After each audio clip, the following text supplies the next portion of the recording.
welcome to Wicked Manny. Today I'm going to teach you how to use nail foils. If you've never seen nail foils before, they look a lot like wrapping paper, especially since a lot of them are holographic and have different patterns on them and things like that.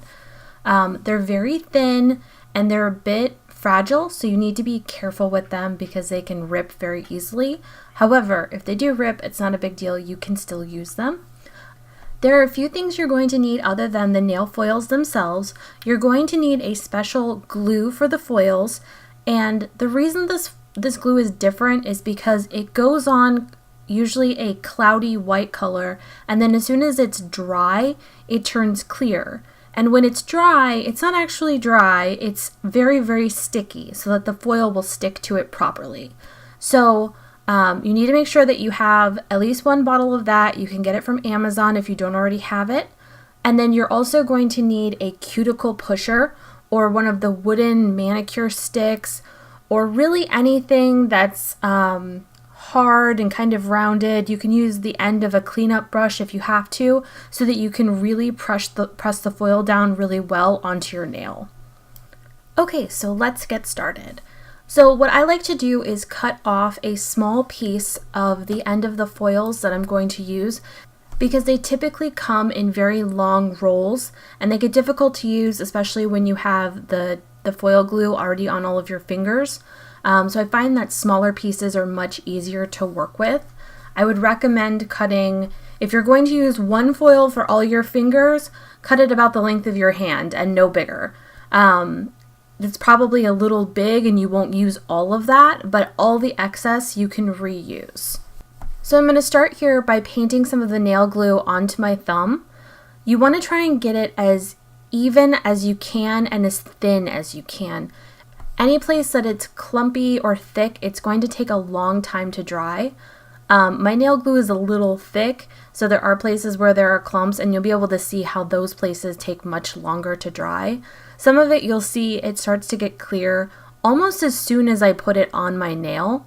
You don't have to worry about this over drying. You don't have to do it very quickly. Really, as long as you put the nail foil on your nail within 5 minutes of putting the glue on, you're going to be fine. I don't think this ever dries to a point that the foil won't stick to it. I think the whole point is for it to remain sticky. So you'll see here on my first fingers that it's already starting to get clear by the time that I'm getting to my pinky. But you can see those spots where it's still very, very white, and that's when you know that it's not ready yet.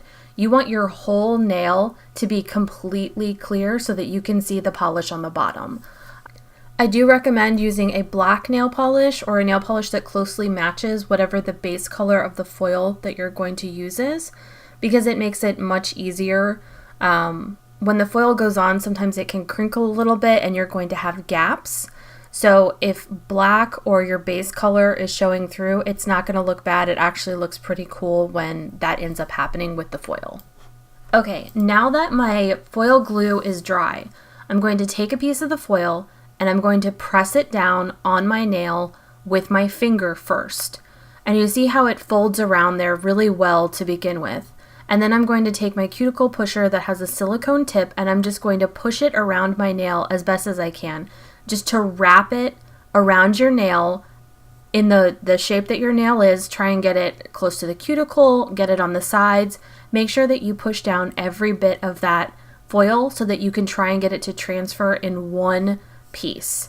Now I'm going to peel it off, and it actually transferred really well and covered the whole thing, which probably will not happen on your first couple tries. Don't be dissuaded from trying again. It definitely does take some practice, especially for your first few tries.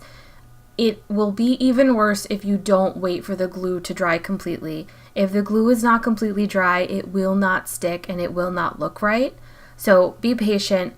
Absolutely wait for it to dry. Also, try and make sure that the foil is as flat on your nail as possible when you first touch it to your nail. You'll see on my ring finger that there was a little bit of a crinkle in the nail foil when I put it down, and that place it's not going to stick as well. So you're going to get a crease where the foil didn't connect properly with your nail anytime that happens with the glue. So you'll see that when I start to pull this off here. You see it definitely looks a little wrinkled. It does not look as smooth as the other nail did. And then I'm just going to keep going around on the rest of my fingers so that I can cover them all with the foil. And then after you have the foil down on your nail, you want to put a top coat on top of this so that the foil is sealed in. If you're using the holographic foils, I do not recommend using any of the Sally Hansen top coats. For whatever reason, they no longer look holographic whenever I use those. They become very flat and dull. Out the door top coat, I have noticed, does not have that effect. Neither does the Bundle Monster top coat. I have not tested any of the other ones. These are just the ones that I have that I know have not dulled the holographic effect that most nail foils have. So definitely that might be trial and error for you. And just be aware so that you're not disappointed if that shine that you wanted on your nail goes away because of your top coat. Now, when you want to remove nail foils, you don't have to do anything special. It's not like glitter nail polish. It's not awful to remove. You just have to use regular nail polish remover or acetone and it will come right off. It usually comes off very, very easily, sometimes easier than the nail polish does by itself. And that's it for today, guys. I hope that you enjoyed this video. I'm going to include some links below to the products that I use so that you can check them out if you want. If you like this video, please let me know in the comments below and please subscribe. It really helps me out. Thanks, guys. Bye.